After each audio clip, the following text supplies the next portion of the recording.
Personal comfort అట్లా కాదు అన్నప్పుడు అబ్బాయిని పంపించుకోండి. మీరు అబ్బాయిని పంపించుకోండి కదా క్లాన్ నుంచి. సో మెజారిటీ ఈవెంట్స్ ఉంది. మీరు ఆర్డర్ అంటే మీరు చేంజ్ చేసుకోండి.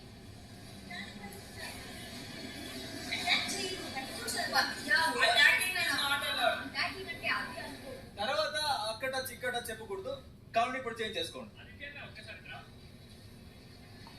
Right buzzer